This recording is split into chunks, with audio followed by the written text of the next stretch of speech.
that you have been the youngest tattoo artist in India. Please tell us about your journey in this field. ये tattoo artist की field में आपकी journey किस तरह से start हुई और आप I am from a very grounded family or from a very humble background. लेकिन इसके आगे अगर कोई व्यक्ति अगर इस चीज को एक करियर की तरह आगे लेके जाना चाह रहा है, so what should be the steps followed to make it a successful art? Tattoos करवाने से skin diseases और कई और तरीके के diseases. टैटू से जो बीमारी हो सकती है उसके बारे में तो किसी को पता ही नहीं, किसी ने कभी बात करनी चाहिए उसके बारे में. Hello everyone, मेरा नाम है Rohit Chopra and I'll be your host today for the podcast Youngistan.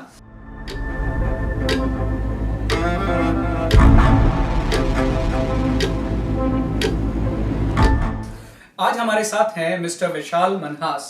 He's a well-known tattoo and piercing artist in northern India. So Vishal ji, I've read about you that you have been the youngest tattoo artist in India. Please tell us more about yourself. Hello everyone, my name is Vishal and I am the owner and head artist of Youngistan Tattoos Chandigarh. I have been tattooing since 2014 and now it's my 12th year of tattooing. Actually professionally it is my 10th year of tattooing. I started it back in 2012. I established my studio in 2014 and yes, as sir said, at that time I was one of the youngest I was actually the youngest tattoo studio owner in India. I was 16 at that time. Thank you so much Vishal ji. और जैसा कि मैंने आपके बारे में कई जगहों पर पढ़ा है, आपने कई इंटरनेशनल फोरम्स में और कई इंटरनेशनल अवार्ड्स भी जीते हैं. सो प्लीज इसके बारे में हमें कुछ बताएं. यस, मैंने काफ़ी सारे हमारे में टैटू फेस्टिवल्स होते हैं. जैसे आजकल बॉडी बिल्डिंग में भी अलग अलग प्रो शोज होते हैं या हर एक फील्ड में अपने अपने लेवल के आर्ट्स होते हैं, कॉम्पिटिशन्स होते हैं, what do we call it, conventions होते हैं. तो हमारे टैटू से रिलेटेड भी इवन इंडिया में भी अब बहुत बड़े इंटरनेशनल लेवल के बहुत बेस्ट कन्वेंशंस होते हैं. And yes, I have been participating in the convention since 2016-15 and yes, I have won many conventions and even internationally I have been part of Thailand Tattoo Expo, Frankfurt Tattoo Expo, Russia में, and I have traveled even guest spots. हमारे में क्या होता है कि जैसे guest artists they call for some days, we do work there and I am known for my color work and I have won multiple awards, international awards in color tattoo. So विशाल जी, आप इस field की ओर जाने का विचार आपका कैसे बना? What led you to this field? Well, I have a very twisted answer to this question. I would like to say that this field chose me actually. Okay. Yeah. So my mom, when I was like in 7th or 8th, मैं सुबह हमारे में tuitions का इतना रिवाज होता था, तो I used to go early morning tuitions. और इवनिंग में ताकि I used to be a very naughty kid, ताकि मैं घर पे कोई बकलोली ना करूँ या कुछ ऐसा उल्टा सीधा ना करूँ, मेरी मम्मा मेरे को आर्ट क्लासेस भेजते थे. तो they used to be a art teacher मेरे मोहल्ले में ही, मेरी गली में. तो मम्मा मेरे को उनके पास भेज देते थे कि मैं थोड़ा सा कुछ कर लूंगा, मतलब अपना टाइम निकाल लूंगा वहाँ पे. तो that art is like from the beginning, it actually the art is in me only.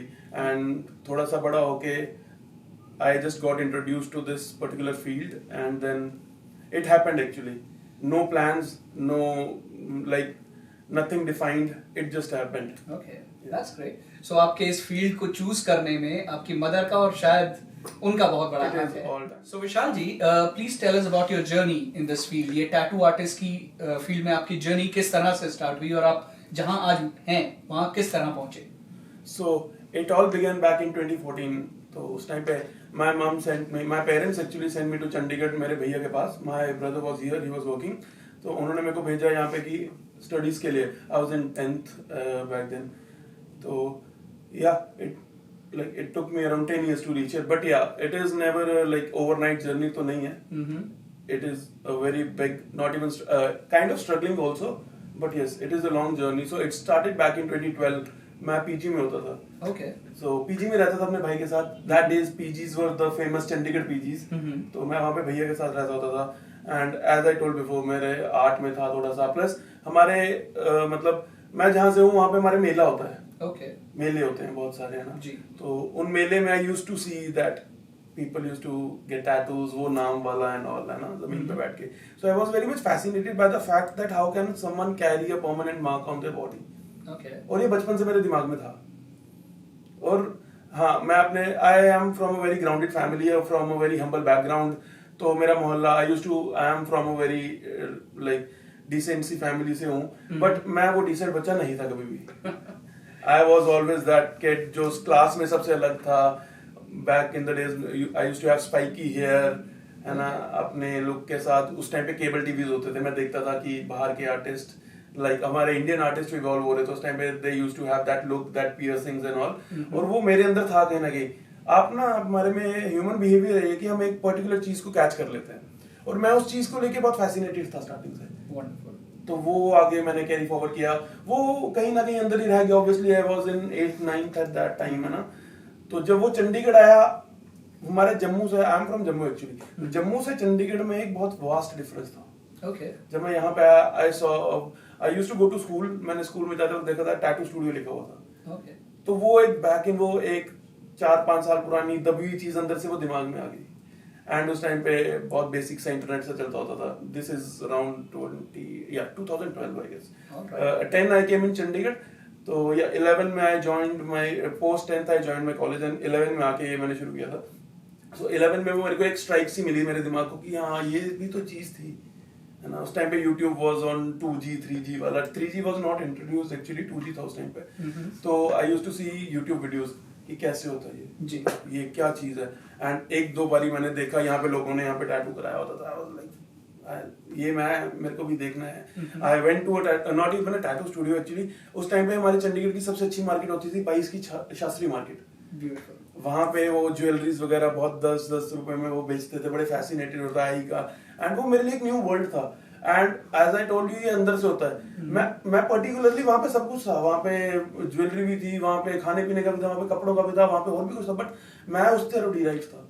मैं उसके पास एक पर्टिकुलर बंदा था, मैं उसका जाते जाता था, चाहे कुछ नहीं भी उसके बाद पहना। मेरे को बड़ा फैसिनेट करता था कि यार इसने पियर्सिंग्स कराई हुई है ना।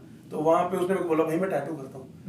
एंड मैंने उससे बात कर ली, मेरे को यहाँ पे लिखवाना है ऐसे ऐसे करके। एंड तो वो कर रहा था किसी के, तो उसने कैसे देखा मैंने कि यार ये कैसे कर रहा है। And that was my very first introduction to not even professional but yeah to actual tattooing world, कि ये मशीन होता है। बिकॉज जो मैंने बैक इन द डेज देखा था दैट वाज इन मेला, वो नीचे बैठ के बर्तन वाली मशीन से करते थे। But when I came to Chandigarh, वो मेरे को एक अलग से इंट्रोडक्शन मिली। एंड वो एक आर्म पे प्रॉपर्ली डिजाइन करके लिख रहा है, and that was very much defined and crisp, and not crisp according to today, but yeah back in the days it was very fascinating, एक बहुत अपीलिंग सा लगा। एंड बस वही एक बच्चे के दिमाग में बैठ गया, है ना। वो मैं वापस आया पीजी में, मैंने अपना फोन खोला रात को, हम तो घर से बाहर है, भैया ऑफिस से आके सो गए। मैं रात को, बच्चा कौन सा सोते थे उन दिनों, मैं तो नहीं सोया, मतलब I used to get up late.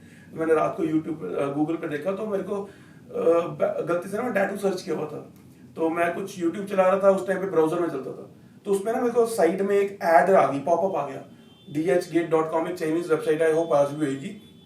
उस पे मैंने क्लिक किया and it actually redirected me to a particular page जहां पे टैटू की किट बिक रही थी। ओके। एंड मैं अच्छी, मतलब मेरे हम्बल बैकग्राउंड से हूं, but my parents have worked a lot hard, and मेरा बहुत ही अच्छा बैकग्राउंड है फैमिली का पीछे से। एंड ऑब्वियसली मैं छोटा बेटा हूं तो लाडला भी हूं, पैसे की कभी कमी आई नहीं है, तो आई नहीं थी बैक इन द डेज। तो मैंने देखा कि मेरे पास इतने पैसे हैं, and it was a very cheap, मतलब वो होगा कुछ चाइनीज ऑब्वियसली। तो मैंने देखा, मतलब हाँ ये मैं अफोर्ड कर सकता हूँ। मैंने पता नहीं क्यों रात को 1:30-2 बजे को ऑर्डर कर दिया, और मैं करके सुबह भूल गया, मैं कॉलेज चला गया। एंड वो चाइनीज शिपमेंट उस टाइम में इंडिया में आने में लगता था अराउंड 40-45 डेज। एयर मेरे को आज तक याद है, it was from China air mail express. तो मैं भूल गया, मैं काम पे लग गया, मैं काम पे ऑब्वियसली मतलब स्कूल जाने लग गया, बहुत फन कर रहा था बच्चे। मैं पढ़ने वाला बच्चा हूँ, मैं डिग्री की है, तो मैं बहुत, I was one of the scholars of university. तो वो अचानक से एक दिन मेरे को एक कॉल आया, I used to live in 7 phase, 8 phase में पोस्ट ऑफिस है, मोहाली में रहता था मैं। तो वहां से मेरे को कॉल आया कि आपका एक पार्सल आया है। एंड वाज लाइक मेरा पार्सल क्यों आएगा, मैंने क्या किया।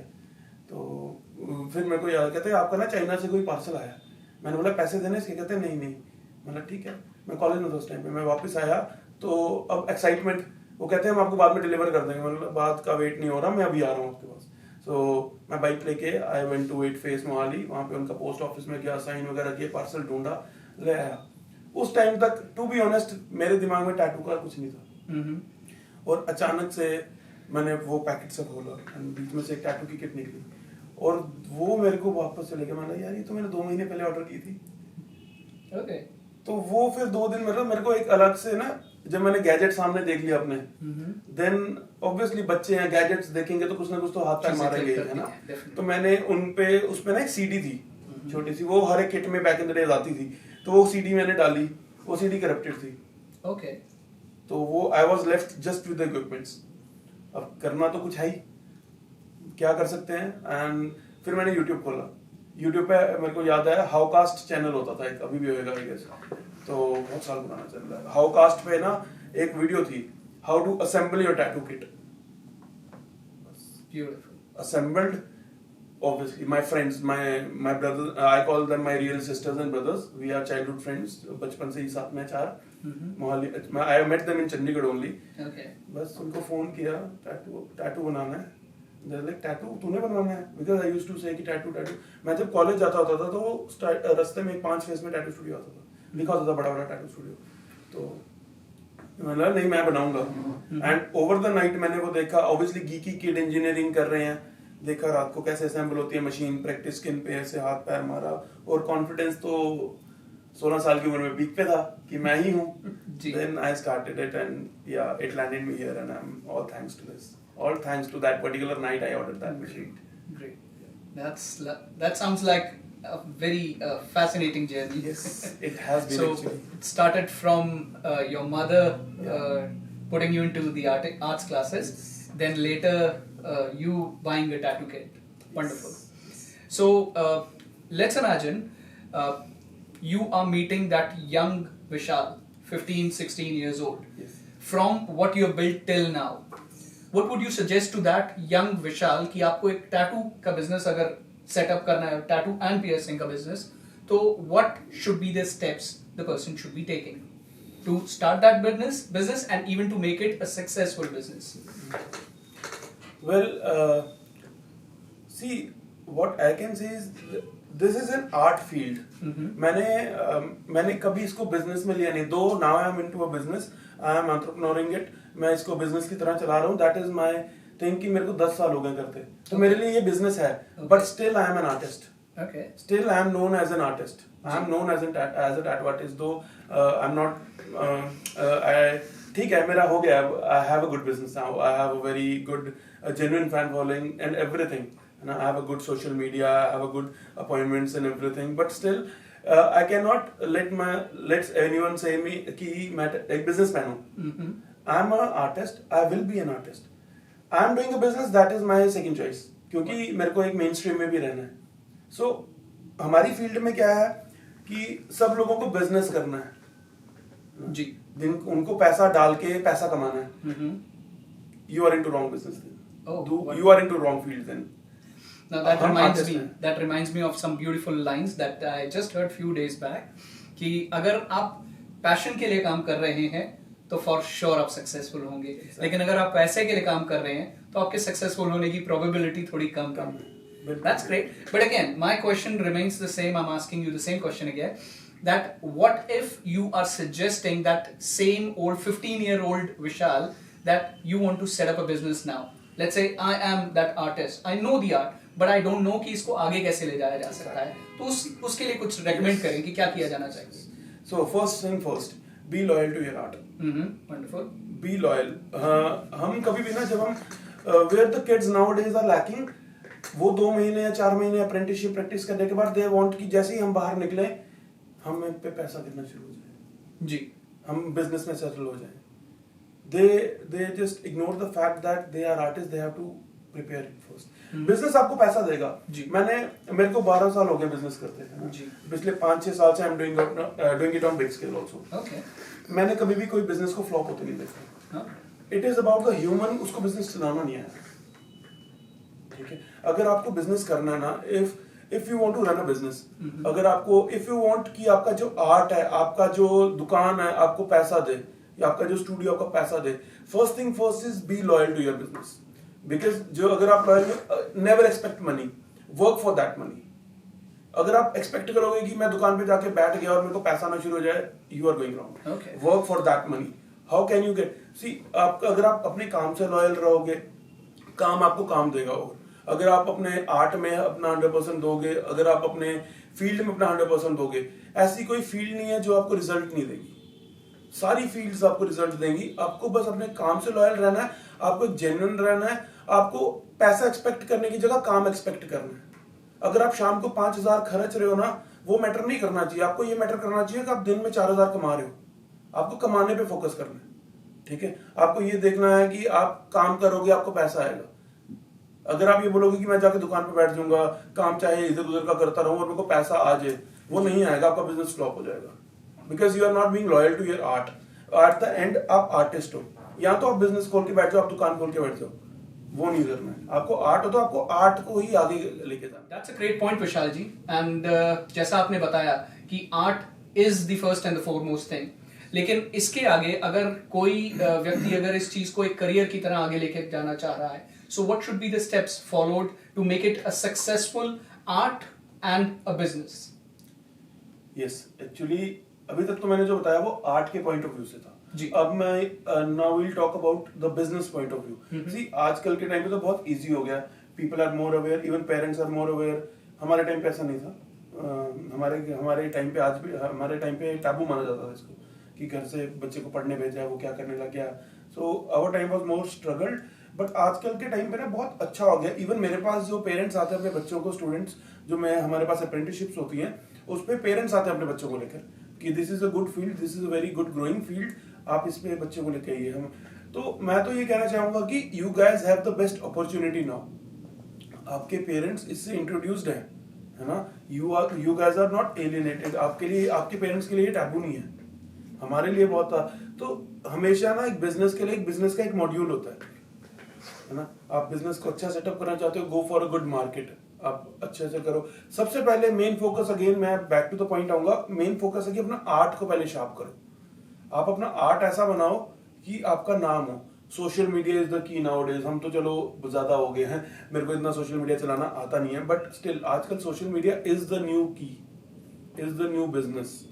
आजकल के टाइम पे जो सोशल मीडिया पे सेटल हो रहा है, he is earning more than a good job, है ना। तो आप उन चीज पे काम कर सकते हो। Once you are done with your art field, आप अपने एक अच्छे लेवल पे आ चुके हो, चूज इट वाइजली। इसको एक बिजनेस की तरह लेके चलो, है ना। You need to have your finances done. देखो, जब तक हम आर्ट कर रहे होते हैं, हम सपोज हम घर पे बैठ के कर रहे हैं या हम एक एस्टैब्लिश स्टूडियो में कर रहे हैं, तो वो सारी सिरदर्दी स्टूडियो वाले की, you just have to perform your art, है ना, you will get paid for that, I am sorry. So उसके बाद नेक्स्ट पार्ट इज, जब आप एक बिजनेस में जाते हो तो उसका एक बिजनेस मॉडल होता है प्रॉपर। उसमें आपको फाइनेंसेस भी देखने हैं, आपको इनटेक्स भी देखने हैं, आपको आउटटेक्स भी देखने हैं, आपको मंथली एक्सपेंसेस भी देखने हैं, मोर ओवर आपको डेली एक्सपेंसेस भी देखने हैं जी। ये बहुत, एक बिजनेस जब आता है उसमें आपका क्लाइंट अंदर आएगा, आपके क्लाइंट के अंदर आने का भी खर्चा है, आपके शटर उठाने का भी खर्चा है, और आपके दुकान बंद करने का भी खर्चा है जी। That is a professional business model. उसमें क्या है, आपको ये सारा मेंटेन करना पड़ेगा पहले कि how you are dealing with your clients. आपको एक स्ट्रक्चर वैसा रखना पड़ेगा। If you are into a low key market, आप इतना एस्टैब्लिश स्टूडियो नहीं कर रहे हो, आप इतना इन्वेस्टमेंट नहीं कर रहे हो, आप एक छोटी मार्केट में हो, so you can prepare according to that, है ना। If you are into a big business, आप एक बड़े शोरूम में बैठे हो, आप एक बड़ा एक इंटीरियर लेके बैठे हो, आप एक बड़ा इन्वेस्टमेंट लेके बैठे हो, आप एक बड़े आर्टिस्ट लेके बैठे हो, तो उसका इन्वेस्टमेंट, उसका बिजनेस जो मॉड्यूल है वो एक बड़े स्केल पे होगा। अगर आप बड़े स्केल पे कर रहे हो, देन आपको सीए भी चाहिए, देन आपको मैनेजर भी चाहिए जी, देन आपको सब कुछ चाहिए। बट अगर आप छोटे स्केल पे करो, देन इट इज डिफरेंट। आजकल के टाइम पे बड़ा स्केल ज्यादा है। आजकल के टाइम पे सबको पता ही है कि आजकल के टाइम पे हर एक मार्केट में एक अच्छा टैटू स्टूडियो खुल रहा है, अच्छी इन्वेस्टमेंट के साथ खुल रहा है जी, है ना। बट काफी सारे बंद भी हो रहे हैं। बंद ये हो रहे हैं बिकॉज पेरेंट्स इन्वेस्ट करने को रेडी हैं, बट वो एक आर्टिस्ट पे इन्वेस्ट करने को रेडी है, वो एक बिजनेस आर्टिस्ट पे इन्वेस्ट या बिजनेसमैन पे इन्वेस्ट करने को रेडी नहीं है जी। तो एक आर्टिस्ट होना और एक बिजनेसमैन होना दो अलग चीजें। एक बिजनेसमैन होना बहुत जरूरी है if you are into a large scale, है ना। आपको पता होना चाहिए कि अगर आपके दिन की इनकम कितनी है, उसको वीकली कैसे करना है और उसको मंथली कैसे करना है। बिकॉज आप अगर, मेरा ये एक्सपीरियंस है, मेरा ये मानना कि आप 10 तारीख से लेके 25 तारीख तक खुश होते हो, बिकॉज उसमें आपकी ईएमआई नहीं जाएगी, उसमें आपके रेंट्स नहीं जाएंगे, उसमें आपकी इन्वेस्टमेंट्स नहीं जाएंगी। जो आपको टेंशन शुरू होती है वो होती है 26 के बाद, क्योंकि आपको 30 के बाद आपके ईएमआई और रेंट शुरू हो जाएंगे और 10 तक रहेगी, जब तक आपके छोटे छोटे जाएंगे। बिकॉज हमारे एक बिजनेस में एक छोटा खर्चा होता है। इवन हमारा जो कूड़ा उठाने वाला आ रहा है उसका भी मंथली एक्सपेंस है। हमारे घर पे अगर फ्रिज लगा हुआ है जो, तो क्या है कि उनको ये भी मैनेज करना पड़ेगा कि उनके बिजनेस के एक्सपेंसेस कैसे हैं। जैसे हमारे इवन हमारे छोटे छोटे जो डेली एक्सपेंसेस काउंट होते हैं, हम क्लाइंट के लिए पानी आता है, चाय आती है ना, या और छोटे छोटे जो खर्चे होते हैं, हम इन चीज़ों को इग्नोर कर देते हैं जब हम एक बिजनेस सेटअप करते हैं कि हमें तो बस मंथली रेंट भरना है और हमारे पास मंथली हमारा इतना छोटा मोटा इन्वेस्टमेंट आएगा, जो हमारा स्टॉक आएगा बस। बट हम मेन जो एक बिजनेस जो फ्लॉप होता है, वो कहते हैं कि हमारे से बच नहीं रहा कुछ। वो क्यों नहीं बच रहा? क्योंकि वो डेली एक्सपेंसेस अपने, मेरे पापा, मैं एक आर्मी फैमिली से हूँ, बट मेरे पास बिजनेस है, मेरे घर पे हमारे रियल एस्टेट है, तो मैं एक बहुत बिजनेस फैमिली से आता हूँ। तो मेरे पापा का ये कहना है कि शटर उठाने का खर्चा है जी, अगर तुमने शटर उठाया है तो खर्चा है। खर्चा कैसे है जो हम इग्नोर कर रहे हैं? रोज की बिजली भी लगेगी, रोज का पानी भी लगेगा। अब हम स्टूडियो में, हमारे पास टिश्यूज भी यूज होते हैं, हमारे पास क्लाइंट्स वॉकिंग करेगा तो सबके लिए कुछ ना कुछ आएगा ही। दो ये मेरा मानना है कि हमारे स्टूडियो में, या मैं ऐसे बैकग्राउंड से आता हूँ जहाँ पे हमारे खाने पीने को कोई ना नहीं है, तो हमारे स्टूडियो में अगर कोई एंटर हो रहा है ना इंट्रोडक्शन के लिए भी, तो उसको हम बहुत, अगर कोई 3000 का टैटू करा के जा रहा है, वो 3000 का खा के चले जाएगा, मेरे को कोई दिक्कत नहीं जी। तो वो भी खर्चे हैं। ये जो चीजें हम लोग मिस कर देते हैं, ये varies from person to person, how open pocket he और शी हैज और how close pocket she has, है ना, कि वो कितना अपने क्लाइंट को खातिरदारी करते हैं, नहीं करते हैं। बट कुछ डिफाइंड खर्चे तो है ही, बिजली है, पानी है, जो स्टॉक आना है, जो डेली का आना है ना। तो ये चीजें बहुत करना मैनेज जरूरी है आपको। अगर आप एक बिजनेस मॉडल एक अच्छे बिजनेस पे लेके, एक अच्छे स्टैंडर्ड पे लेके जाते हो, आपको रिटर्न्स भी भरनी है। 18% जीएसटी भरते हैं हम लोग जी, उसके बाद जो ईयरली टैक्स भरते हैं वो अलग भरते हैं जी, है ना। तो ये सब कुछ है बीच में। तो ये चीजें मैनेज करने के लिए आपको एक मैनेजर चाहिए, आपको एक सीए चाहिए, आपको एक बिजनेस माइंड चाहिए मेन जी। तो ये सब कुछ आता है, आपको कैसे लेना है, कौन सी चीज जीएसटी पे लेनी है, नहीं लेनी है, ये बहुत बहुत सारी चीजें होती है। So, what I've understood out of what you've just said is first and the foremost thing is the art. उसके बाद नेक्स्ट स्टेप आपका आता है कि बिजनेस को मैनेज करने के लिए सिर्फ और सिर्फ जो आप एक प्रीमाइसेस ले रहे हैं उसके एक्सपेंसेस के अलावा जो पेटी एक्सपेंसेस होने वाले हैं उनको भी कैलकुलेट करके चलें, सो दैट आपका फ्यूचर बिजनेस एक सक्सेसफुल बिजनेस बन पाए। या सो इसके अलावा मैं एक चीज और पूछना चाहूंगा आपसे विशाल जी, कि ये आर्ट जो है, ये आर्ट का एवोल्यूशन, आपको 12 साल हो चुके हैं इस फील्ड में, आपने इन 12 सालों में कहां से शुरू होता हुआ और आज की डेट में कहां तक पहुंचता हुआ देखा ये? See I am one of the guys जो सबसे पुराने चंडीगढ़ में। I have seen Chandigarh, even मेरे पास हर जगह से क्लाइंट्स आते हैं, फ्रॉम पंजाब, हिमाचल, जम्मू, है ना। तो एवोल्यूशन जो हम कहते हैं वो एक टाबू से एक कल्चर में देखा मैंने इवॉल्व होते हुए उसको। जी, back in the days it was a taboo, not talking about Chandigarh तो थोड़ा सा मॉडर्नाइज्ड है जी, but still it was a taboo. But उससे आज एक कल्चर है ना। किसी टाइम पे मैंने ये भी सुना है कि मैंने हिडन टैटू कराना ताकि घर वाले ना देख ले। आज के टाइम पे I have people coming in of 65, 68 and they want to get tattooed and that is a big win actually for us. Wonderful. मेरे से कुछ सीनियर आर्टिस्ट हैं जो चंडीगढ़ में है, मैं उनके बाद आया हूँ, and they have actually made Chandigarh understand what tattoos are about. It is not just because when a business is growing or when a different field is growing, उसके साथ बहुत सारी myths भी आती हैं। बिल्कुल। इलेक्ट्रिक गाड़ियां बढ़ रही हैं, उनमें आग लग जाएगी, myth है। 10 साल बाद देखेंगे कि इसमें किसी में नहीं लगेगी। बिल्कुल ठीक है ना। हमारे में था स्किन में ये हो जाएगा, वो हो जाएगा, आपको बीमारी हो जाएगी, आपका इंक ऐसे बनती है, इंक चमड़े से बनती है। I have heard a lot. I have been a part of that conversation. है ना। हमारे पास क्वेश्चंस आते थे, आप कर रहे हो, है ना, हमें कैंसर कब होएगा, नॉट ये कि होगा कि नहीं। I have literally have a client, मैं उनका नाम नहीं लेना चाहता, है ना, उन्होंने मेरे को पूछा, मैं अगर ये करा तो रही हूँ, इससे कैंसर कब होगा? एंड मैं लाइक, मैम कब होगा? कहती नहीं, मैंने सुना है कैंसर कब होगा। अगर आपको पता है कि आपको होगा तो आप कराने क्यों है? Okay. There are a lot of myths. So yes, but thankfully to modern age. तो क्या है कि उस टाइम पे it was like छोटा टैटू हो गया या कोई ट्राइबल्स करा रहा है, not that was advancement, है ना, डिजाइन्स को लेके। See, technology has played a very big role. Ji. Now we do what do we call देसी भाषा में जिसको हम 3D टैटूज कहते हैं, है ना, very well known by this term, है ना, असली में उसको रियलिज्म कहते हैं, है ना। Technologically we are way advanced आज के टाइम पे, एंड जितना एडवांस हो रहा है उसमें सोशल मीडिया का बहुत बड़ा हाथ है। कि उस पे हम अपने आप को डिस्प्ले कर पा रहे हैं, शोकेस कर पा रहे हैं ना. Back in the days it was Facebook. It was a very closed community. Though it was a big culture, but still it was a closed community. आज के टाइम पे बहुत सारा WhatsApp लगे, स्टेटस लगा लो या मोर ऑफ शो थिंग्स, है ना. एक्सेप्टेबल बहुत होगी जनता टैटूज को लेकर. व्हाट आई हैव सीन कि अगर आजकल मीनिंगफुल भी बहुत है. I want to just get to this point कि पहले क्या था, it was just a design. Yes. कि मेरे को टैटू कराना है ना, क्या कराना, कुछ भी कर दो टैटू है. आजकल के टाइम पे I have people coming in. I am very blessed कि मेरे पास ऐसी क्लाइंटाइल है कि जो आते हैं and they have a defined meaning कि Vishal this is the design is on you. Obviously I am the artist, I am the designer, I design, but they have a particular theme, है ना. Recently I did a tattoo. My crew did a tattoo actually. I designed the tattoo. It was a guy coming. He came from UK. United Kingdom, London में वो study कर रहा है. And he had an idea कि मेरी दो sisters हैं. I'm very close to them.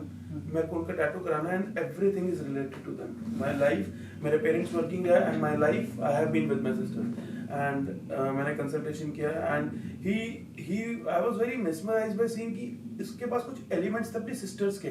जैसे कोई ग्रीटिंग कार्ड था जो उसकी सिस्टर ने उसको राखी पे दिया होगा, वैसे एलिमेंट्स थे, है ना. एंड मैंने बोला भाई this is the change we needed.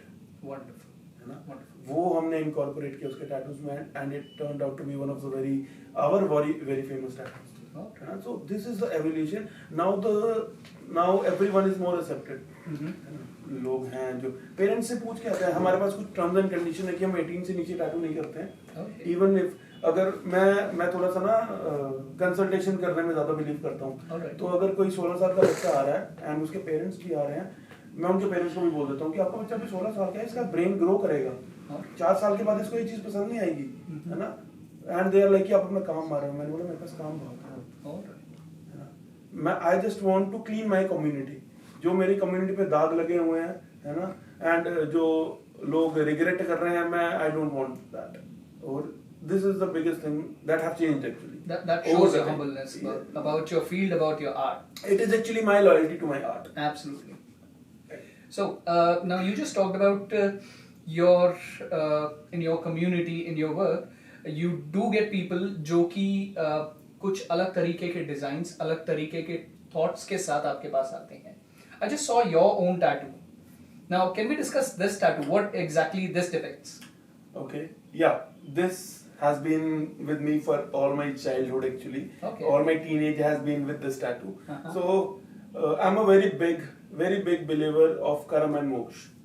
And well, I would like to add on to this कि after this tattoo, my path changed. इससे पहले I was getting into this. I used to know it was just a word for me. But इसको कराने के बाद yes, I went more into spirituality. I have two sides. One is my business side and one is my original side. Ji. Obviously, I'm a businessman. I have to do the business also. But yes, this sleeve is dedicated to all. सबसे पहले मैं हिंदू हूँ, तो मेरा हिंदू से related है काफी सारा टैटू. इसमें बहुत सारे एलिमेंट्स हैं. दिस इज लॉर्ड शिवा, काल कपाल महाकाल की स्टोरी है जी. And this is what do we call it, Mongolian dorje, है ना. This is a weapon. उसके बाद दिस इज गॉडेस काली, है ना. This is my tattoo machine, Okay. है ना. And over here is lord Ganesha, है ना. This is a particular lord Ganesha जिसमें उन्होंने डमरू का मुनका पकड़ा हुआ है जो गिरा है. Alright. Yeah. So this is all that I have many more, but yeah, these are the visible ones. That's awesome. So Vishal ji, as we have discussed about your own tattoo, मैं ये भी जानना चाहूँगा कि कई लोग कई तरह के विचार या थॉट लेके आते हैं जिसमें वो ये बताना चाहते हैं कि कुछ हॉरोस्कोप से रिलेटेड टैटूज या डिफरेंट टाइप ऑफ टैटूज. सो इसके बारे में हमें कुछ बताएं. Yes. So we get a lot of queries कि जैसे उनका हॉरोस्कोप है या उनके किसी loved one का हॉरोस्कोप है, they want to blend two horoscopes, है ना. So उनके सिंबल्स होते हैं हॉरोस्कोप्स के. Suppose someone is having a Capricorn symbol, वो Capricorn कराते हैं. उनके वाइफ का कोई सिंबल होता है, suppose it is a Cancerian symbol, तो उसके साथ ब्लेंड करते हैं. They add the dates to that. Second, इसका एक और वास्ट वर्जन है. They get what do you get star constellations of that particular date of birth and stuff. and आजकल तो spirit animals हो गया, spirit plant हो गया. these are very much into business right now. Okay. And I've heard a few type of tattoos like dragon tattoo. What do they depict? See, everything has a meaning. See, dragons are warrior. तो actually क्या है, dragon derives from Japanese tattoo art. Okay. It is their culture, है ना. हमारे में नंदी बैल है, उनमें ड्रैगन है जी. है ना. तो वो उनका कल्चर हम अपने में ले आए हैं. सो हमारे लिए वो कुछ मतलब नहीं रख रहा है. It is just a design for us. Okay. है ना. Now dragon tattoos are almost done. नहीं कराता कोई भी unless someone is very much new to this thing, है ना, जिनको सब कराना है. बट नहीं, आजकल ड्रैगन नहीं हो रहा है, आजकल कुछ नहीं हो रहा है. Now people are more educated over the tattoos. They are getting more tattoos related to their family, their stuff and or themselves or their experiences in the past or stuff, है ना. But yes, dragons, butterflies, they used to be good back in the days, 2014, 15, 16. I have done a lot of them myself. And are there some kind of tattoos which are trending these days apart from the family tattoos that you just talked about? See, everything is trending. Okay. Everything is trending. Everything that you see on Google, Instagram or Pinterest nowadays is very followed. So इन पे जो भी दिख रहा है, everything is trending. And the trends are setting with us only. हम उसको बना के Google पे डाल रहे हैं, Instagram पे डाल रहे हैं, Pinterest पे डाल रहे हैं. People are copying that designs and coming back. So विशाल जी, कई टैटूज के बारे में ऐसा माना गया है कि टैटूज करवाने से स्किन डिजीजेस और कई और तरीके के डिजीजेस हो सकते हैं. तो इसमें कितनी सच्चाई है, ये कहाँ तक प्रूव्ड है? प्लीज इसके बारे में कुछ रोशनी डालें. सी, कई टैटूज में नहीं, टैटूज में ही माना गया है जी. ये मिथ जो है कुछ हद तक मैं कहूँगा कि सही भी है, बट गलत है. कुछ हद तक सही है, उसको मैं अभी आपको बताता हूँ क्यों. बट ये मिथ ना हमारी फील्ड के साथ आती जा रही है. टैटूज के साथ जब से मैं सुन रहा हूँ that back in the days कांटा लगा वाली लड़की कैंसर से मर गई है ना, वैसा, या कुछ हमारे घर वाले, इवन मेरे पेरेंट्स ने भी बताया था कि टैटू से बीमारी होती है ना. बट नहीं होती है. टैटू से कभी भी बीमारी नहीं होती है. होती है, वो कैसे होती है वो भी मैं आपको बताऊंगा. बट मैं सबको ये बात क्लियरली बता देता हूँ कि टैटू से कभी कोई बीमारी नहीं होती. स्पेशली स्किन कैंसर नहीं होता है. टैटू से कभी भी कैंसर नहीं हो सकता, बिकॉज जो स्किन पे टैटू हो रहा है that is only on your second layer, और उससे कभी कैंसर नहीं हो सकता. टैटू से जो बीमारी हो सकती है उसके बारे में तो किसी को पता ही नहीं है. किसी ने कभी बात करनी चाहिए नहीं उसके बारे में. जी. दे जस्ट वांट एंटरटेनमेंट का साधन कि टैटू से बीमारी हो रही है, और जो ये बातें फैला रहे हैं उन्होंने खुद कभी टैटू नहीं कराए हैं. So what could be the reason कि ये बात फैली है, और इसमें सच्चाई नहीं है तो क्यों नहीं है? Can we put some light on this? See, tattoo से बीमारी नहीं होती है. टैटू से कैंसर नहीं होता है. I want to be more specific over this point. Tattoo से कैंसर नहीं होता है जी. टैटू से कुछ और इन्फेक्शन होते हैं. किस तरह के? टैटू से बहुत सारे इन्फेक्शन हो सकते हैं. सी, इसमें क्लास ऑफ टैटूज की बात आती है, not tattoos, class of tattoo studio and tattoo artist की बात आती है जी. टैटूज देखो, अगर if we are putting a line that is going into the same skin if we are doing a big tattoo, okay, है ना. तो टैटू कौन सा है, इससे बीमारी नहीं होगी. कौन टैटू कर रहा है और किस एनवायरनमेंट में टैटू कर रहा है, आज के टाइम पे इससे बहुत बड़ी बीमारी हो सकती है. सी, व्हेन वी प्ले, आज के टाइम पे ना देखो, बैक इन द डेज मेरे दादी जी के भी टैटूज हैं, आपके भी होंगे आई होप, है ना. लोगों के बहुत सारे, if we go to the cultures, बहुत सारे टैटूज होते हैं. उनको कभी कोई बीमारी क्यों नहीं हुई? वो क्यों नहीं मरे टैटू से? उनको क्यों नहीं स्किन कैंसर है? आज के टाइम पे मॉडर्न कल्चर में या मॉडर्न 21st सेंचुरी में ये ज्यादा क्यों प्रोवोक हो रहा है टैटूज या इन टैटू से रिलेटेड दिक्कतें? Because back in the days people were more pure, there were no health issues. मैंने कभी अपने गांव में ये नहीं सुना था बैक इन द डेज कि कोई बंदा ऐसे करके किसी नॉर्मल बीमारी से मर गया या कुछ ऐसा हुआ. बिकॉज उस टाइम पे खाना पीना अच्छा था, लोगों को बीमारी नहीं थी, तो उनको फैली नहीं बीमारी जी. आजकल के टाइम पे जितने हेल्थ डिजीजेस आए हैं, जितने हेल्थ इश्यूज हैं, उतने ही हेल्थ इश्यूज फैल भी रहे हैं, है ना. तो आजकल के टाइम पे बीमारियां थोड़ी सी ज्यादा सिंक्रोनाइज्ड हो गई हैं उस चीज से लेके, एंड ये हमारी फील्ड में है. अब इसमें क्या होता है कि अगर आप एक टैटू करा रहे हो, सपोज आप एक जगह से टैटू करा रहे हो जो इतना हाइजीनिक नहीं है ना. हम लोग जैसे we charge one of the most expensive tattoos in the country जी. उसका रीजन ये होता है कि हम अपने क्लाइंट्स को समझाते हैं कि हमारा हाइजीन पार्ट देखिए. We never touch a client skin without gloves. Tattoo करना तो बहुत दूर की बात है. And this people come to us and say भैया आप नीडल नहीं यूज कर रहे हो कि नहीं, because they have only heard about needle कि नीडल से बीमारी होती है. मिथ. इवन जो 100 रुपए में टैटू कर रहा है वो भी आपकी नीडल नहीं यूज करेगा. टैटूज कभी भी नीडल से बीमारी नहीं होती. Needle can be one of the reasons, can be one of the part, but it is not the only part. It starts from the place you just walked in. आपका एक part पे XYZ tattoo studio है, जैसे हम लोग हैं या मेरे जैसे फेलो आर्टिस्ट हैं जो अच्छे हैं, वी प्ले अ पार्ट कि जैसे हम लोग हैं, we'll take a step by step routine. I will dictate everyone कि ये क्यों गलत फैला हुआ है, it may take some minutes, मैं इसको आपको स्टेप्स में बताऊंगा प्रॉपर्ली। आप एक टैटू स्टूडियो में गए हो, आपने डील किया and you got the deal, आपका प्राइस अच्छा लगा, सब कुछ अच्छा लगा, the way they communicated everything was good and you are on to a next step, that is tattooing. एक तरफ का आर्टिस्ट है, सपोज हम लोग हैं, है ना, मेरे फेलो आर्टिस्ट हैं जो हमारे लेवल पे काम कर रहे हैं, अच्छे लेवल पे काम कर रहे हैं, they will where gloves, they will apply some ointments on the skin, they will shave your skin first obviously, है ना, especially with the men, okay, and हम उनको क्लीन करेंगे, उनको डीसैनिटाइज करेंगे स्किन को, सारा ऑटोक्लेव वगैरह, जो हमारे इक्विपमेंट्स रहेंगे जो हमने यूज करेंगे, that will be packed, sterilised and 90% equipments वो डिस्पोजेबल होंगे जी। Second, moving on to the next step, the paper we will be using on the skin, that is herbal paper, we never use a simple paper, okay. Moving on to the next step, जब हम जहां पे tattoo कर रहे हैं, that plays a very big role, जहां पे आपके बीमारियां होंगी जिनसे रिलेटेड है, उसमें कैसे होएगा, जो आपका वर्क स्टेशन है, सपोज हम लोग जैसे वर्क काम करते हैं, हमारा वर्क स्टेशन कैसा है कि दैट विल बी कवर्ड, सबसे पहले 2 स्टेप का कवरेज होती है, सबसे पहले एक नॉर्मल क्लिंग फॉइल से कवर्ड होगा, उसके बाद एक सैनिटाइज्ड और ऑटोक्लेव्ड पेपर से कवर्ड होगा, उसके बाद everything that will be used on the table will be disposable, उसके बाद the machines, the power supplies or the furniture that will be used will be covered, है ना।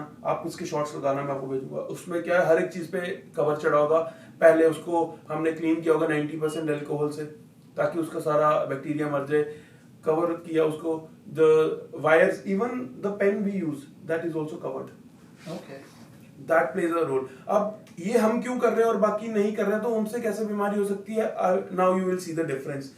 अब एक साइड आप टैटू करा रहे हो जहां पे everything that you are touching, putting your hand on, the artist is putting hand on, is covered, you are pretty safe, you are actually very safe, and एक तरफ आप एक टैटू स्टूडियो में गए हो, भैया 500 में टैटू कराना, आई एम नॉट डिफेमिंग एनीवन, या मैं किसी के बिजनेस के प्राइस पे पॉइंट नहीं कर रहा हूँ, I am just putting a point कि जैसे आप सपोज आप गए हो, आपका आर्टिस्ट इतना इंटेलिजेंट नहीं है, या इतना हाइजीन को लेके इतना ज्यादा अवेयर नहीं है, या यूज टू नहीं है, वो करता नहीं है, व्हाट ही विल डू, सीधा डायरेक्ट रेजर मारा, है ना, नो कवर्स, नथिंग, है ना, उसने टैटू किया जितना उसको जरूरी है उसने किया, नीडल तो नहीं है, नीडल तो नहीं ही निकालेगा आपके सामने, भैया देखो नीडल मैंने नहीं निकाली है जी, but what we are blind about is, what we are unaware about is the steps we are adding. Suppose this is a furniture जिसपे मैंने हाथ रखना है, this is not covered, मैंने हाथ रख दिया, artist is tattooing this body, इसमें से प्लाज्मा भी यूज होगा, ऑयल भी यूज होगा, ब्लड भी यूज होगा, है ना,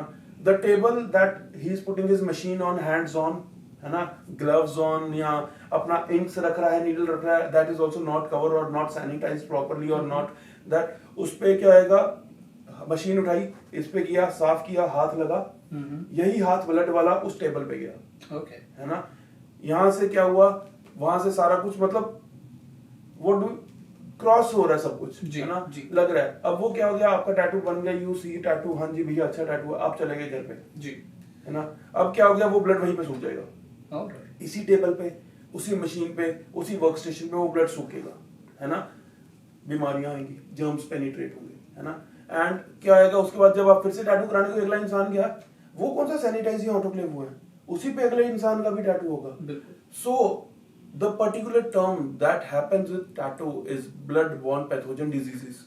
किसी को नहीं पता होगा ये, हमारे यहाँ पे अच्छे टैटू आर्टिस्ट को नहीं पता होगा कि ये क्या डिजीज है। सबसे पहली बात, टैटू से कभी कैंसर नहीं होता, सेकंड बात, टैटू से हेपेटाइटिस होता है, कैंसर आज के टाइम पे क्योरेबल है, हेपेटाइटिस क्योरेबल नहीं है। So it happens because of hygiene. Only factor, that is hygiene. So starting from the needle till the chair that you're sitting on, exactly, or maybe the table being used, exactly, or the person's hand, you could get infection from any of these things. And this is just, and the atmosphere as well. Yes. It is a word hepatitis that is only 0.1% लोगों को हो सकता है, because हमारी body उसको पहले repel कर देती है जी।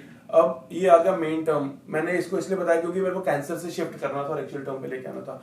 Now we will talk about the sub कि इसमें क्या क्या छोटी छोटी चीजें होती हैं। अगर आपकी बॉडी हाइजीनिक नहीं है, आपका क्लाइंट ने हाइजीनिकली टैटू नहीं बनाया, सबसे पहली बात बात करते हैं कि क्लाइंट आपका कितना इंटेलिजेंट है या कितना अवेयर है आपकी स्किन को लेकर, है ना। अब हमारी स्किन में 7 लेयर्स होती है, गूगल पे सब नहीं पढ़ा है ना। कितनी लेयर्स पेनिट्रेट करनी है, कितनी स्किन पे पियर्स करके अंदर जाना है, that is the main part कि आपका टैटू का रिजल्ट कैसा आने वाला है या आपका टैटू हील कैसा होगा। Healing is the part. Tattoo को आपको सब मैं बता दूं, टैटूज को 10 से 20 दिन लगता है, कईयों को 30 दिन भी लगता है। टैटू हील होता है जैसे एक वुंड हील होता है। It is just a wound, we are creating a wound by art, है ना। अब अगर आपका एक आर्टिस्ट एमेच्योर है, अब हम लोग हैं, we work very like on the skin, हमारे में से ब्लड आता है ऑब्वियसली, थोड़े थोड़े depends on body to body also कि उसके बॉडी का ब्लड लेवल कितना है, उसका ब्लड फ्लो कैसा है, उसका बीपी कैसा है ना, ब्लड थोड़ा सा यूज होगा। बट हमने करना है सेकंड लेयर पे काम। एक आर्टिस्ट जो एमेच्योर है उसको तो रंग आने से मतलब है। अगर वो थर्ड लेयर में जा रहा है, वो तो खून भी निकालेगा, वो सब कुछ करेगा।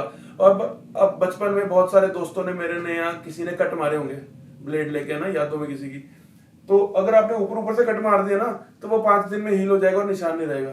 बट वहीं कोई सच्चा आशिक था, उसने डीप कट मारा होगा ना, तो वो कट स्किन पे ऊपर दिखता है। Same goes with the tattoos. अगर आपका स्किन के अंदर डीप गया हुआ है, आपकी स्किन फूल के बाहर आएगी, पूरी उम्र इचिंग रहेगी, बीमारी कोई नहीं हो रही आपको, you are safe till now. जो आपके 10 दिन दर्द होएगी ना, क्योंकि स्किन बाहर आएगी, वो ज्यादा कॉन्ट्रैक्ट होएगी, प्लस दाने होएंगे, है ना, सब कुछ होएगा। टैटू निकल के बीच में सब ऐसे ही आएगा, मतलब गंदा आएगा थोड़ा सा, ऑब्वियसली स्कैटर्ड आएगा, स्किन खुलेगी ज्यादा, बट वो आपको उतना ही ज्यादा, मतलब वो ज्यादा फिनेस नहीं होगी, उसमें इतनी ज्यादा क्लासी नहीं होगा टैटू। सेकंड, उससे क्या होएगा, अगर आपका टैटू आर्टिस्ट हाइजीनिक नहीं है, ऑब्वियसली जो अनट्रेंड होगा वो हाइजीनिक भी नहीं होगा, है ना, उसको हाइजीन से कोई लेना देना नहीं होगा, उसको तो पैसा चाहिए, है ना। तो उससे क्या होगा, जो वो गंदे हाथ लग रहे हैं आजकल के टाइम पे, तो किसी को ऐसे कर दो ना, इवन लड़कियां हमारे या लड़के हमारे, अगर कोई ऐसा वैसा फेस वॉश या लिपस्टिक भी लगा लेना, उनको भी दाने हो जाते हैं। तो वो तो एक टैटू कर रहा पे अनहाइजीनिकली, आपको दाने भी होंगे, आपको सब कुछ होएगा उसमें, एवरीथिंग इज बेसिक। उस पर आप एंटीबायोटिक लगाओगे सब सही हो जाएगा। बट वो जो 10 दिन का प्रोसेस है, वो क्या करता है सर, वो हमारी फील्ड को बदनाम करेगा जी, है ना। उससे क्या आएगा, अगला जो क्लाइंट है ना, वो कभी ये नहीं बोलेगा कि मैंने 600 रुपया या 1000 रुपया बचाने के चक्कर में या 5000 बचाने के चक्कर में एक ऐसे टैटू आर्टिस्ट से टैटू कराया। आई am not blaming anyone, but still just setting parts कि मैंने सस्ती जगह से टैटू कराया जी, यहाँ एक पर्टिकुलर वो गलती से जहां पहुंचा वो इतना हाइजीनिक नहीं था जी। वो ये हमेशा ये बोलेगा यार मैंने टैटू कराया था, मेरे को ऐसा हो गया, टैटू नहीं कराना चाहिए। वो कभी ये नहीं बोलेगा कि मैंने कराया इस जगह से। तो वो हमारी कम्युनिटी के साथ जा रहा है कि भाई टैटू की वजह से ऐसा हो रहा है। But nowadays people are more into things like they are more aware, but still there are 20% of the part playing still. मैं एक चीज और जानना चाहूंगा कि जैसे कई लोग टैटू पहले बनवा लेते हैं और आमतौर पे ये टैटूज काफी यंग एज में बनवाए जाते हैं, कुछ समय के बाद कुछ कारणों से जब उन टैटूज को रिमूव करवाना होता है, there are different kind of procedures I guess. तो पहले तो मैं आपसे रिक्वेस्ट करूंगा कि इन प्रोसीजर्स के बारे में बताएं और इन प्रोसीजर्स से प्रोज एंड कॉन्स क्या हो सकते हैं इसके, प्लीज उसके बारे में भी थोड़ा सा बताएं। This is a wonderful question, I wanted to talk about this. So याद है मैंने थोड़े टाइम पहले डिस्कस किया था कि हम 18 से नीचे टैटू नहीं करते हैं जी। मेरा पहला रीजन यही है क्योंकि वो हमारे पास ही बैकफायर होता है बाद में, ना कि हमने टैटू करा लिया, दो it is a business for us, but still. पता क्या, देखो अगर आपने टैटू कराना है, मैं सबसे पहले ये कहता हूँ कि आप जल्दबाजी में तो मत कराओ। इवन हमारे पास क्लाइंट्स, मेरे स्टूडेंट्स भी ये कहते हैं मेरे को कि सर आप ना बहुत काम छोड़ देते हो जी, कि हम कर लेंगे या आप काम नहीं कर रहे हैं वैसे। मैंने बोला देख वो डिसाइडेड नहीं था। हमारे पास कोई क्लाइंट आता है, दे आर लाइक कि मेरे को टैटू कराना, क्या टैटू कराना उनको नहीं पता है। मैंने बहुत अच्छे टैटू आर्टिस्ट का सुना है जैसे कि आप ये मत सोचो आपको क्या कराना, आप हमारे पास आ जाओ, हम आप पे देख के बता देंगे क्या कराना है। नहीं, ऐसा नहीं होता है। वो टैटू आर्टिस्ट अपनी मर्जी का टैटू बना देगा जिसको आप कनेक्ट नहीं कर पाओगे, ठीक है। जब मेरे को ये नहीं करना चाहिए, बट मैं करता हूँ कि जब मेरे पास कोई क्लाइंट आता है इज नॉट डिफाइंड, मेरे को ये होता है कि यार ये टैटू अभी मत कराए। मैं उसको 15 मिनट पहले समझाता हूँ, देन आई सी की where they are landing, actually they are into tattoos और they are just doing it for the sake of fashion. फिर मैं उनको थोड़ा सा इंटेलिजेंट करता हूँ, थोड़ा सा अवेयर करता हूँ टैटूज के, उनको पाथ देता हूँ, जो कि बहुत सारे मेरे फ्रेंड्स टैटू आर्टिस्ट नहीं बताते हैं कि उनको कैसे सर्च करना है, कौन से कीवर्ड सर्च करने हैं। मैं उनको स्ट्रेट अवे बताता हूँ। दो वो कहीं और से करा ले, मेरे को कोई दिक्कत नहीं है, वो कहीं से भी टैटू करा ले, बट स्टिल वो ऐसा टैटू मत कराएगी जिसको वो साल के बाद रिग्रेट करे. I tell them please take your time. Even on phone also, if someone is saying कि हमें ऐसे से कराना है, I say them कि please आप रिसर्च करके आओ. हाँ, डिजाइन मैं कर दूंगा. We are best at designing. We are best at laser. वैसे तो मैं रिकमेंड नहीं करता हूँ. See, अगर आपको गवर्नमेंट जॉब में जाना है, अगर आपको पता अपने आगे जाके कोई सिविल सर्विसेज में जाना है, तो मैं तो अपने क्लाइंट्स को यही सजेस्ट करता हूँ कि आप मत कराओ. मेरे पास बहुत सारे क्लाइंट्स आते हैं कि हमें टैटू कराना है, but we are thinking about going to IAS या IPS or something, and I straight away say कि आप एक छोटे से टैटू के पीछे अपना करियर मत स्पॉइल करो. That's all right. And I hope सारे टैटू आर्टिस्ट या I ask them to say this to the clients, just for some penny amounts of money you cannot spoil someone's career. You cannot play with someone's life. है ना, तो आप उनको मना कर दो, आप उनको बोलो कि सजेस्ट करो, है ना. देखो जिन्होंने पैसे के लिए करना है वो तो कर ही देते बिना पूछे, but still this is our first call कि हमें नहीं करना चाहिए. सेकंड, अगर उन्होंने कराया हुआ है, someone is getting someone's name tattooed and it didn't work out, तो laser is the option. We still अगर उनको नहीं दिक्कत है टैटू से, तो आई सजेस्ट देम कि go for a cover up tattoo. उसमें क्या है कि it is a one time go. आप एक कवर अप करा के उस पुराने टैटू को छुपा सकते हो. That is what we do regularly, है ना. तो अगर स्टिल दे वांट कि आपको कवर अप रिमूव ही कराना है, तो नाउ डेज या आफ्टर लाइक 2019 के बाद अब काफी टेक्नोलॉजी एडवांस हो गई है. काफी सारी जगह पे लेजर रिमूवल्स होते हैं, specially with good skin clinics, है ना. उन पे लेजर रिमूवल्स होते हैं. There are pico laser machines, QNT laser machines, advance laser machines, वो होते हैं. But it is a long process. It is a very long process. ऐसा नहीं है कि आप गए, आपने सेशन कराया और आपका टैटू रिमूव हो गया. ऐसा नहीं होने वाला है. आपको एटलीस्ट 6 to 8 months आपको रेगुलर सेशन कराने पड़ेंगे. आपका टैटू पार्ट्स में ब्रेक डाउन होगा जी, है ना. एंड उसके बाद क्या है, and it is going to go very heavy on your pocket. आपका टैटूज अगर आपने 5,000 का टैटू कराया, अगर आप सोच रहे हो कि 5-6 हजार लगा के रिमूव हो जाएगा, 3,000 लगा के रिमूव हो जाएगा, नहीं. It can go up to 50,000-60,000 और maybe more, depends on like. And you have to deal with some more things. Like ऐसा नहीं है कि आप गए, आपका टैटू ऐसे स्किन से उतर गया, नहीं. You have to get some medicines, you have to get some skin ointments जो आपके डॉक्टर्स आपको या डर्मर्स आपको रिकमेंड करेंगे. And it is a very patience वाला काम. पेशेंस आपको रखना पड़ेगा. आपको हर 20-30 डेज के बाद आपको अपना सेशन लेने जाना पड़ेगा if you want to get it remove. And अगर आपको टैटू से कोई दिक्कत नहीं है, if you just want to hide that particular tattoo, it can be done with a tattoo cover up only. मैं अपने दर्शकों के लिए रिक्वेस्ट करूंगा कि प्लीज हमें कोई आपके बेस्ट टैटूइंग एक्सपीरियंस के बारे में बताएं. Well, there are a lot. In last 12 years, a lot of things have happened. मेरा बेस्ट एक्सपीरियंस तो अभी तक का जो है, वो मेरा पहला टैटू है. That is on one of my closest buddies. वो भी कनाडा में है. एंड वो एक बहुत ही एमेच्योर सा घर पे बना हुआ गंदा, नॉट इवन गंदा, नॉट मेरे लिए गंदा, बट स्टिल एक बहुत एमेच्योर सा एक डिजाइन सा है. But still, and I am very fan of that art. Obviously it is my first tattoo and I am very fond of that person only. कि अगर वो नहीं होता तो आज शायद मैं यहाँ पे नहीं होता. It is very spiritually connected to me. It says Waheguru. And उस लड़के ने पूरी स्लीव्स कराई है मेरे से, obviously with the best of the art now, but still वो टैटू अभी भी है. एंड उसने कवर अप नहीं करा. इवन मैंने भी उसको एक बार बोला था कि मैं तेरा सनी टैटू कवर अप कर देता हूँ. ही सेड नहीं. अगर मैं आज बताता हूँ किसी को कि हिंदुस्तान वाला मेरा भाई है या विशाल मेरा भाई है, तो मैं बताता हूँ कि यहाँ से शुरू हुआ था वो. And that plays a very important role and that actually pleases and more. एक टैटू मैंने अभी रिसेंटली किया था. There are a lot of things that has happened, but still अभी मेरे को जो याद आ रहा है, अभी मैंने रिसेंटली एक सर के टैटू किया था. वो अपने पंजाब में कहीं से आए थे एंड उनकी मदर का टैटू है वो. उन्होंने यहाँ पे शोल्डर पे कराया था. उनकी मदर अभी रिसेंटली पास्ड अवे हुई थी and he was very much, obviously अपनी माँ के साथ सारे कनेक्टेड होते हैं. And as soon as my crew finished that tattoo and मैं उस दिन लेट आया था. मैं जैसे ही वो टैटू देखा मैंने, and I just said wow, कि wow, this is the thing that is the best. And sir ने तो वो देखा नहीं, तो ऑब्वियसली उनके शोल्डर पे था, उनको नहीं दिख रहा था. एंड जब खत्म हो गया, ही गॉट अप, उन्होंने मिरर में देखा एंड हम डिस्कस कर रहे थे कि how wonderful the tattoo outcome has come, the tattoo has resulted. And as soon as the guy turned back and he was crying. Oh. And he literally said, he came to me, grabbed my shoulder and said, भाई मेरे को लग रहा है मेरी मम्मा मेरे साथ है. And कि मेरी माता मेरे साथ है. And I am moving my arm, my mother's expressions are moving, and literally it was so live. I'll share you the picture. It was so live. As soon as the guy was turning, the mother's eyes were also appealing, and there was so much like expressing, and that is like the recently the best experience I ever had. So I could say कि आप सिर्फ tattoo नहीं बनाते, आप emotions साथ देते हैं. Exactly. This is what actually we need. We draw emotions. That's beautiful. That's beautiful. So Vishal ji, we have talked about many things today. Yes. हमने बात की टैटू की हिस्ट्री के बारे में, टैटू की आपकी जर्नी, कहाँ से आप शुरू हुए उस वाहिगुरु के टैटू के साथ, Yes. और चाइना से वो मशीन का इंपोर्ट होना, Yes. till the time what you have grown up to now. And we have also talked about pros and cons of the tattoo removal as well. Yes.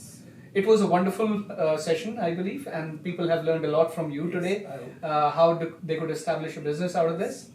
And thank you so much. Thank you so much for your time today. Thank you. Thanks to you guys for having me. Thanks.